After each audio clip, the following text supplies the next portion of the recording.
Selamat pagi, perkenalkan nama saya Valeria Ola, NIM 1910416895, kelas Manajemen A2 Pagi, dosen Bapak Adi Musalim, Sarjana Manajemen, Magister Manajemen, mata kuliah Manajemen Pemasaran Internasional. Baik, di sini saya akan menjawab soal ujian tengah semester yang telah Bapak Adi berikan. Untuk mempersingkat waktu, maka saya akan memulai. Soal yang pertama, sebutkan dan jelaskan apa yang dimaksud dengan manajemen pemasaran internasional menurut 3 ahli. Baik, jawabannya. Menurut George R. Terry, pengertian manajemen adalah suatu proses atau kerangka kerja yang melibatkan bimbingan atau pengarahan suatu kelompok orang-orang ke arah tujuan-tujuan organisasional, maksud yang nyata. Yang kedua, menurut Mary Parker Power, mengatakan bahwa pengertian manajemen adalah sebagai suatu seni. Tiap-tiap pekerjaan bisa diselesaikan dengan orang lain. Yang terakhir, menurut Manulang, arti manajemen menurutnya adalah merupakan seni dan ilmu pencatatan, pengorganisasian, penyusunan, pengarahan, pengawasan terhadap suatu sumber daya manusia untuk tujuan yang telah ditetapkan. Soal yang kedua, jelaskan mengapa mahasiswa perlu mempelajari manajemen pemasaran internasional. Jawabannya, yang pertama, mengetahui perkembangan bisnis di negara lain. Yang kedua, mengenal kebijakan perdagangan. Yang ketiga, mengetahui suatu produk yang sesuai. Yang ketiga, mengenal aktivitas bisnis internasional. Yang keempat, mengembangkan perusahaan yang mungkin jika dia sudah lulus, maka dia akan bekerja di situ. Yang keenam adalah menambah wawasan. Soal yang ketiga, jelaskan cara-cara menetapkan strategi produk internasional. Jawabannya, yang pertama, menetapkan elastisitas harga dari permintaan. Permintaan yang tidak fleksibel memungkinkan harga yang tinggi. Yang kedua, buat perkiraan biaya terhadap dan biaya variabel dari proses manufaktur dengan volume penjualan yang diproyeksikan. Biaya adaptasi produk harus diperhitungkan. Yang keempat, tetapkan sumber. Yang kedua, buat perkiraan biaya terhadap dan biaya variabel dari proses manufaktur dengan volume penjualan yang diproyeksikan. Biaya adaptasi produk harus diperhitungkan. Yang keempat, tetapkan semua biaya yang berhubungan dengan program pemasaran. Yang keempat, pilih harga yang memberikan margin kontribusi paling tinggi. Soal yang keempat, apa yang dimaksud dengan strategi harga internasional dan bagaimana cara menerapkan strategi harga internasional? Jawabannya, strategi menetapkan harga internasional yang paling efektif untuk pasar internasional adalah strategi yang dipengaruhi oleh persaingan dan biaya yang mengambil keputusan menyangkut harga. 3 cara menerapkan strategi harga internasional. Yang pertama, strategi fleksibilitas harga menurut biaya.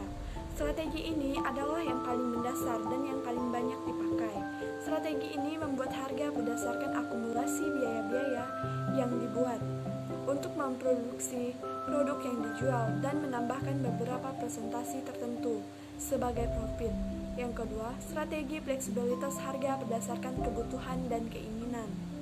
Strategi penyesuaian harga ini lebih memprioritaskan kondisi atau kebutuhan konsumen. Strategi ini memungkinkan adanya perbedaan harga walaupun produknya sama akibat beberapa faktor tertentu seperti geografis, waktu, dan sebagainya. 3. Fleksibilitas harga berdasarkan persaingan.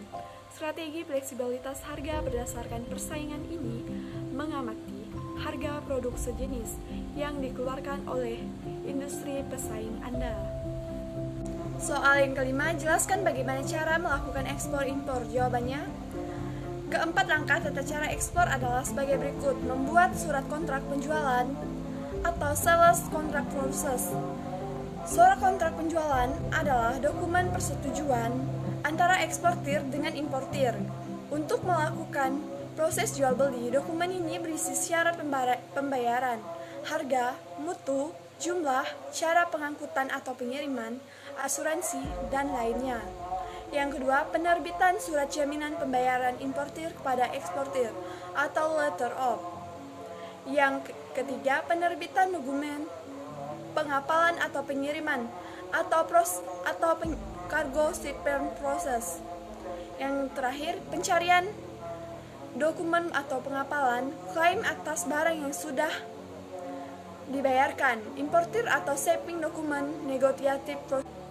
Adanya kesepakatan antara penjual dan pembeli. Yang kedua, setelah tercapainya kesepakatan harga, maka si importer sebagai pembeli membuka letter of credit sebagai media pembayaran. Yang ketiga, opening bank mengirimkan konfirmasi ke bank responden, contohnya misalnya di negara Malaysia. Pihak Korean Post dan bank atau bank maker mengirimkan advice export seller di negara tersebut. Kemudian pihak ekspor mencairkan LC-nya yang dikirimkan oleh Bank Mandiri. Setelah duit diterima dengan baik oleh eksporter, maka kemudian importer mengambil dokumen di atas yang diberikan oleh bank. Setelah itu, importer lalu mengurus import financer atau pengeluaran barang dari bea cukai. Yang kesembilan, setelah semua pajak, biaya masuk, dan biaya lainnya beres, maka bea cukai mengeluarkan surat sakti yang namanya SPPB, Surat Persetujuan Pengeluaran Barang, untuk mengambil barangnya di terminal kargo pelabuhan. Tanpa dokumen ini, maka barang tidak akan keluar. Soal yang keenam, coba buka YouTube dan tulis pemasaran internasional dan juga pemasaran global.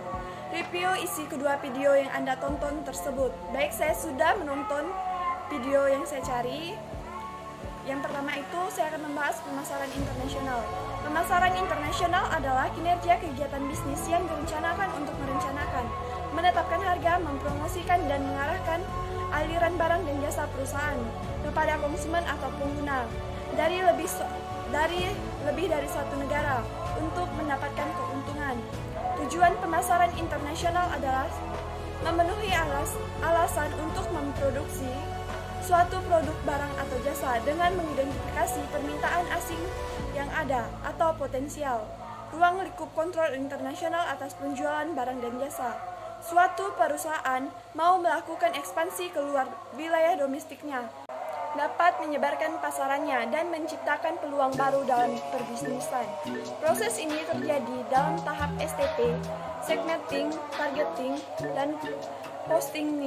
Baik, saya akan melanjutkan ke link yang kedua, pemasaran global.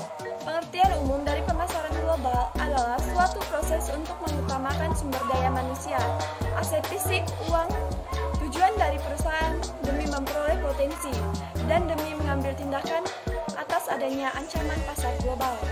Hal yang mendorong dan menghambat pemasaran global. Saat ini, pemasaran global dibentuk karena adanya pengaruh yang bersifat dinamis dan berbagai kekuatan. Bukannya hanya mendorong, tapi juga menghambatnya.